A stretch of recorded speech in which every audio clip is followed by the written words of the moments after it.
গ্রামের সকালগুলো যে কতটা আলাদা জানো তো? কুয়াশায় ভেজা মাঠ, দোকানের সামনের কংক্রিট বেঞ্চে চায়ের কাপের খসখসানি, স্কুলের ঘণ্টার বাজা, এই সব কিছুর মাঝেই বড় হয়েছিল তাপস।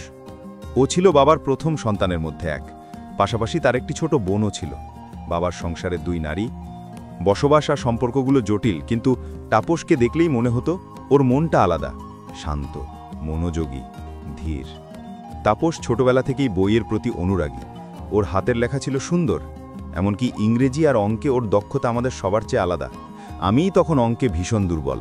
তাপস সবসময় হাসি দিয়ে বলে, চলে এসো, একসাথে অনুশীলন করব। মাঠের সংশ্লিষ্ট দুপুরগুলো আমরা দুজনেই বেঞ্চে বসে ধরে রাখতাম। ও আমাকে গণিতের সমস্যা শেখায়, আমি হাসি, কখনো ভুলে যাই। ওর বাড়ি ছিল স্নেহ আর আদরের ঠিকানা। বাবা মা, ভাই বোন সবাই ছিল ওর পাশে। ছোট বোনটা ছিল সবচেয়ে মধুর, সবসময় ওর হাত ধরে ঘুরত। কিন্তু জীবনের মোড় কখনো একরকম ঝাঁকে না। ম্যাট্রিক পাশ করে কলেজে ভর্তি। প্রথম 2 বছর কলেজে তাপস আমাদের মতোই ঠিক থাকলো। আমরা পড়াশোনায় একসাথে বসলাম, গ্রামে এসে একসাথে ভোরবেলা দুপুরে খেলতাম। তবু ওর মধ্যে মাঝে মাঝে দূরত্বের ছায়া পড়ত, চোখে ছিল কোনো লুকানো চিন্তা। আমি তা বুঝিনি তখন, বা বুঝতে চাইনি, কেননা বন্ধুত্বের সেই ঘর এতটা বিশাল ছিল যে সব কিছু ঢেকে যায়। ধীরে ধীরে তাপস বদলাতে লাগলো। প্রথমে ছোটখাটো, কলেজের বাইরে কয়েকজন নতুন বন্ধু আষ্টেপৃষ্ঠে আসলো।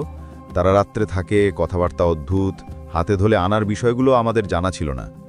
ওদের সঙ্গে মিশে তাপস পরিবর্তিত। কয়েকটা পরীক্ষায় ফল কমে গেল, ক্লাসগুলো ছেঁড়াছাড়া হয়ে গেল। গ্রামের লোকজন গোপনে বলতো, ওদের সাথে বেশি না মিশলে ভালো। আমি তখনও তাপসকে সামলে ফেরানোর আশা করে চললাম। ওর ভেতরে সুযোগ, মেধা সবই ছিল। আমি বিশ্বাস করতাম ও ফিরে আসবে। কিন্তু ঘটনাগুলো তাতে থেমে থাকলো না। একদিন জানতে পারলাম তাপস প্রেমে পড়েছে একটা মেয়ের সঙ্গে। প্রেম নিজে তো দোষের কিছু নয়, কিন্তু পেছনে যে জটিলতা লুকিয়েছিল সে আশেপাশের গল্পগুলো রোগ আক্রান্ত। তাপস গ্রামে এসে বলল, ওর পরিবার ছোট্ট একটা ঘর দিয়েছে, ওকে সেখানে রেখে দিতে বলেছে মা বাবা।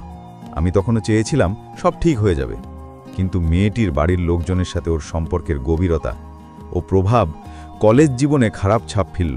মেয়েটা ওর জন্য যতই ভালোই হোক, তার পরিবার ওকে ওই পথে চালিত করছিল না। কৃষ্ণচূড়ার মতো বাইরে শোভা, ভেতরে সমস্যা। অল্পদিন সময় কাটে না। খোঁজ নিলে জানলাম তাপস মেয়েটির বাড়িতে বেশি সময় কাটায়, ক্লাসে কম আসে। কেউ যদি জিজ্ঞাসা করলে বলে কাজ আছে। বাড়ির লোকেরা চিন্তিত হলো। মেয়ে পরিবারও ভেবে দেখল যে এইভাবে পড়াশোনা সম্ভব নয়। তারা তাপসকে দূরে রাখার পরামর্শ দিল। মেয়েটার পিতামাতা বলল, তুমি ওকে ছেড়ে দাও, তুমি পড়াশোনায় মন দাও। তাপস চেয়েছিল ফিরে যেতে, কিন্তু যে ওয়াশে ওর বন্ধুরা ছিল, ওর নতুন জীবন ছিল। ছুটির পরও ফিরে আসেন না ক্লাসে। আবার গ্রামে এসে কালো কথা শোনা যায়। ওর মেকানিজম ভেঙে যাচ্ছিল। একদিকে ভালো লাগা, অন্যদিকে লেগে থাকা নেশার শৃঙ্খল। তাপস কয়েকবার চেষ্টা করলো ফিরে আসতে, বলেন 2টা বছর ট্রাই করব। কিন্তু প্রত্যেকবার যখন আমরা ভরসা রাখতাম, ও আবার হারিয়ে যেত অচেনা দিকগুলোতে। কলেজে ওর বন্ধুরাও বদলে গিয়েছিল। গ্রামে কেউই বলতে পারত না ঠিক কিভাবে সাহায্য করুক। ওর পরিবারের মানুষজন ক্লান্ত হয়ে পড়ল। বাবা মা, ভাই বোনেরা দিনের পর দিন ওকে বোঝানোর চেষ্টা করল, কাঁদল। পিতৃহৃদয় ভেঙে গেলে ভিক্ষার মতো অনুরোধ করল, পরিবারে ফিরে এসো, পড়াশোনা শেষ করো, তোমার জীবন গড়া দরকার। তাপস হেসে বলতো, আমি ঠিক আছি। কিন্তু খোদাই করা হাসিতেও ছিল এক ধরনের দুর্বলতা। বছর কেটে গেল। তাপসের সময় কাটে নেশার জগতে। প্রথমটা ছিল লুকোছুরি, পরে তা প্রকাশ্যে। গ্রামের মানুষজন অচেনা চোখে তাকাতো। ছেলে বদলে গেছে, তিনি তাদের মিষ্টি কোমল মুখের ছেলে আর নন। ওর পরিবার বাধা দিল। অন্য আত্মীয়রা এসে বলল, এইভাবে চলবে না। কিন্তু নেশা যে কেবল শারীরিক নয়, ওটি মানসিক আক্রমণ। মানুষকে একটা একটা করে টেনে নিয়ে যায়। তাপস ধীরে ধীরে ঘর থেকে দূরে থাকলো। বাড়ি আসলো না, কলমেল কমে গেল, পরিবারের কাছে কথা কমে গেল। তাদের কাছে ওর নাম কিছুকাল ধরে লজ্জার হয়ে উঠল।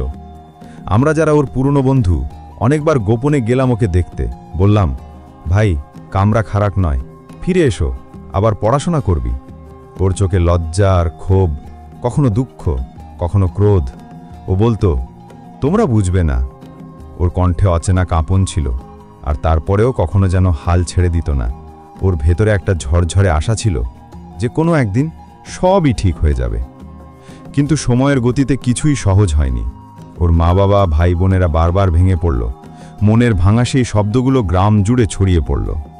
বাড়ির বয়স্করা বলল, এখন ওর জন্য অনেক কষ্ট, আমরা অনেক কষ্ট করেছি। তাপসের ছোট বোনটি বারবার আহাজারি করত, ভাই ফিরে এসো। সেই মুখগুলো তাপসের মনে গেঁথেছিল, কিন্তু নেশা ওকে কাঁটাতেই টেনেছিল। আজও আমি প্রার্থনা করি তাপস যেন ফিরতে পারে, যেন সে আবার বই খোলে, হাতে কলম ধরে, আমাদের সবার সঙ্গে বসে কথাবার্তা করে, গ্রামের পথে ফিরুক বোনের হাতে ফুল নিয়ে। এইখানে গল্পে কোনো হ্যাপি এন্ডিং নেই এখনো, তবে প্রত্যাশা আছে। প্রত্যাশাই তো মানুষকে ধরে রাখে, প্রত্যাশাই তো মানুষকে পথ দেখায়। তাপস, যদি তুমি এই কথা শুনো, যদি তুমিই আছো, ফিরে এসো। বাড়ি তোমার জন্য অপেক্ষা করছে, পড়াশোনা, জীবন সবই অপেক্ষা করছে। আমরা আছি, তুমি একা নও।